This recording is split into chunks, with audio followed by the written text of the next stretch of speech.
The sound of tires crunching over the gravel driveway broke the stillness of the mansion. Ethan Reynolds, a billionaire whose name commanded respect across boardrooms and headlines, had returned earlier than expected from a trip overseas. He didn't call ahead, preferring to surprise his household and secretly to check on things when no one was expecting him. Dragging his suitcase through the grand hallway, he noticed something unusual. The lights were dim, but soft voices echoed from the sitting room. He frowned. At this hour, his elderly father was usually alone, reading by the fireplace. Ethan pushed the door open silently.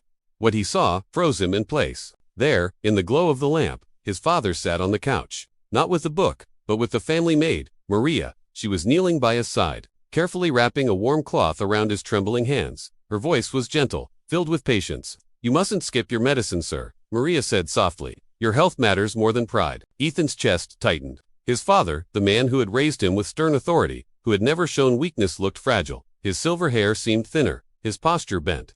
And in that moment, it wasn't doctors or specialists attending him, but Maria, a woman who had been working in their house for years, often overlooked. "Maria," his father whispered, his voice shaking, "I don't want Ethan to see me like this. He has enough to carry already." Ethan's breath caught. He hadn't realized his father worried about burdening him. All his life, he believed his father wanted him only to be strong, successful, and distant. Yet here he was, confessing vulnerability to the maid. Maria's hand tightened gently around his. "Sir, hiding the truth from your son doesn't protect him, it isolates you. He deserves to know, and you deserve to lean on someone, too." Tears pricked Ethan's eyes, though he didn't move. He had been so busy chasing wealth, deals, and headlines that he had missed what was happening under his own roof. His father's voice trembled again. "Do you think he would still respect me if he saw me like this?" Maria smiled sadly. "Respect doesn't come from being unbreakable. It comes from love, from honesty. He will see not weakness, but the man who gave him everything and who still needs him." Ethan could no longer stay silent. He stepped into the room, his voice choked. "Father." Both his father and Maria turned, startled. His father's eyes widened in shame, but Ethan crossed the room quickly and knelt beside him. "Why didn't you tell me?" The old man tried to straighten up. "Ethan, you're building an empire. I didn't want to distract you with my frailties." Ethan shook his head, gripping his father's hands. "You are not a distraction. You are the reason I have everything. If I lose you, none of it means anything." Maria stood silently, tears shining in her eyes. She had been carrying the secret burden alone, caring for his father in quiet dignity. Now, finally, the truth was out.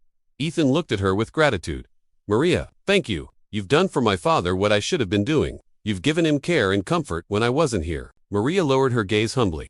"I only did what was right, sir." But Ethan knew it was more than that. She had preserved his father's dignity, given him warmth, and reminded him of something money could never be: compassion. That night, Ethan made a promise. He would not let his father hide his struggles anymore, nor let Maria's devotion go unrecognized. Family was not built on wealth or reputation. It was built on the quiet moments of care, the unseen sacrifices, the love that often came from those least expected. As he sat with his father, holding his hand while Maria brought tea, Ethan realized the truth. The empire he built was nothing compared to the bond he almost lost, and he silently vowed never to let pride, distance, or wealth blind him again.